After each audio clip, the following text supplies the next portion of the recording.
नमस्कार, आप देख रहे हैं अब तक टीवी चैनल। हमारे संवाददाता राकेश शर्मा ने लखनऊ से जानकारी देते हुए बताया, सेंट्रल बार एसोसिएशन लखनऊ के चुनाव में महासचिव महामंत्री के पद पर प्रत्याशी के रूप में चुनाव लड़ रहे अमरेश पाल सिंह एसपी सिंह को अमूल्य वोट करने की अपील की। उनके तत्वाधान में एक अधिवक्ता मिलन समारोह का आयोजन मोती महल लॉन में किया गया। इस समागम में सभी अधिवक्ताओं ने शिरकत की। अमरेश पाल सिंह एसपी सिंह के समर्थन में बार एसोसिएशन के अधिवक्ताओं ने अपना समर्थन किया। सभी ने कहा कि अधिवक्ताओं की बहुत सारी समस्याएं होती हैं, जैसे आम जनता की होती हैं। जो हर अधिवक्ता के सुख दुख में खड़ा हो सके, वह हमारे साथ कंधे से कंधा मिलाकर चल सके, ऐसे अधिवक्ता को हमें चुनना है। आज चुनाव में हम सभी अधिवक्ताओं ने मन बनाया है कि सेंट्रल बार एसोसिएशन का जो चुनाव हो रहा है, उसमें अध्यक्ष उपाध्यक्ष महामंत्री के रूप में जो अधिवक्ताओं की समस्याओं का निस्तारण कर सके, उसे ही हम अपने कार्यकाल में अगर मैंने चुनाव जिताएंगे। आइए चलते हैं हमारे संवाददाता के साथ। ये पत्र देकर के मुझे चुनाव जिताता और महामंत्री पद पे बैठाता, तो सबसे पहले मैं कम से कम 250 लोगों को बैठने का काम करूंगा। उसके बाद एक CSC बिल्डिंग हमारे यहाँ है, जिसकी की बहुत बड़ी व्यवस्था है, उसको बिल्डिंग में बैठने के लिए करेंगे। और दूसरी बात यह है कि जुडिशरी में व्याप्त भ्रष्टाचार को सबसे पहले जड़ से उखाड़ के फेंकने का काम आपका भाई करेगा। और प्रशासन से हम लोगों का बराबर जो है ये वार्तालाप होती रहती, लेकिन नहीं, अगर बार सही तरीके से अपना रवैया अपनाए तो अधिवक्ताओं के भी दुख दर्द हैं।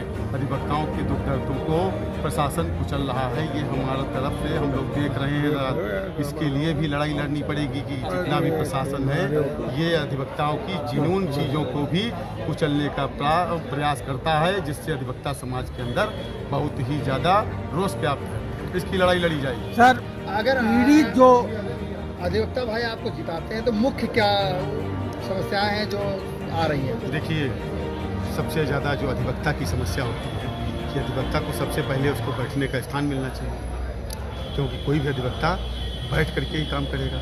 तो सबसे बड़ी जो समस्याएं आती हैं कि हाँ, हमारे यहाँ कचहरी में 15,000 अधिवक्ता है, लेकिन बैठने की उस तरीके की जगह नहीं। तो उसको अगर आप सबसे पहले अगर काम करें तो कम से कम 500 लोगों को अगर बैठने की व्यवस्थाएं हो जाएं, तो अपने कार्यकाल में अगर मैंने 500 का कर दिया तो 1 साल का टेन्योर कार्यकाल होता तो बड़ी बात है। ये पहली लड़ाई।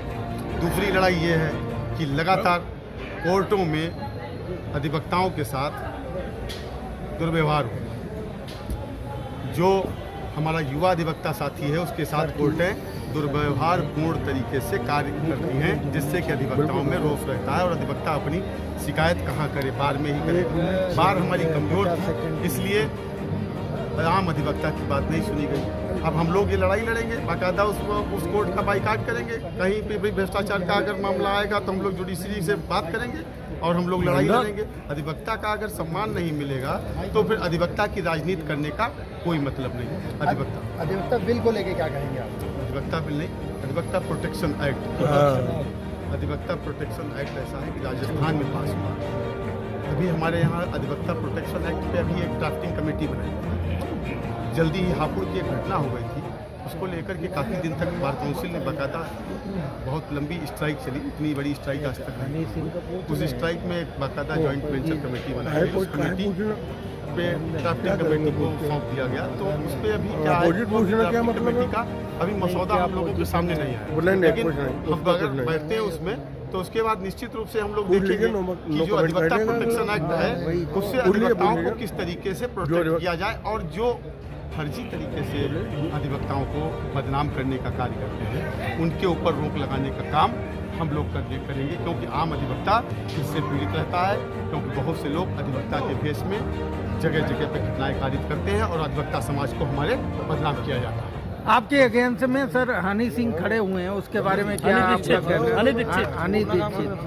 देखिए, हमेशा जो अधिवक्ता हित में काम करेगा, चुनाव में कोई न कोई खड़ा होता है जी। चुनाव तो हमेशा इसीलिए होते हैं, हर आदमी अपना चुनाव लड़ता है जी। मैं इस सेंट्रल बार का बाकायदा चुनाव लड़ चुका हूँ, पहले अध्यक्ष रह चुका हूँ जी। इस बार की और अधिवक्ताओं के बीच में मैं रहा हूँ। आम अधिवक्ता से मेरा सीधे नाता है। जी। हर अधिवक्ता मुझे बाई नेम कंधे पे हाथ रख करके बुला लेता है, जहाँ जिसको जरूरत पड़ती मुझे बुलाता है, क्योंकि ये प्यार मोहब्बत है।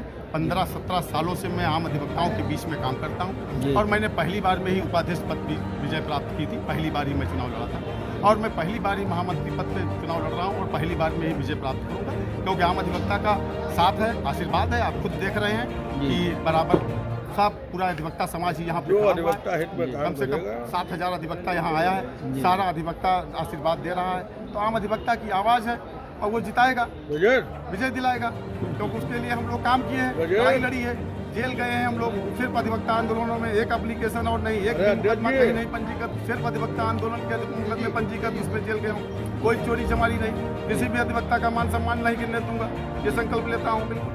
तो निश्चित रूप से अधिवक्ता समाज हमारे साथ है, क्योंकि अधिवक्ता समाज जानता है कि मैं ऐसा कोई गलत कार्य नहीं किया हूँ। आज तक का मेरा इतिहास नहीं रहा है कि मैंने कभी अधिवक्ताओं को शर्मिंदगी महसूस कराई हूँ। अधिवक्ताओं के लिए लड़ा हूँ, संघर्ष किया हूँ, खुद जेल गया हूँ और अधिवक्ताओं को 15 लाख रुपए एक मर्तक आफरीद को दिलाने के लिए हम धरने पर बैठा था, वहीं पर विवाद हुआ, उस पर जेल मुझे जाना पड़ा। लेकिन 15 लाख रुपया पहली बार इतिहास में ऐसा हुआ कि 15 लाख रुपये एक मर्तक आफरीद को दिलाया गया। तो ये लड़ाइयाँ होती हैं, लड़ाइयाँ लड़नी पड़ती हैं। अब पता चला कि आपने कभी राजनीति नहीं की यहाँ सेंट्रल बार की, आप यहाँ अधिवक्ताओं को बेचोगे, जमीन का काम शुरू कर दोगे, उल्टे पुल्टे काम करोगे, अधिवक्ता समाज की जिंदाबाद जिंदाबाद जिंदाबाद जिंदाबाद।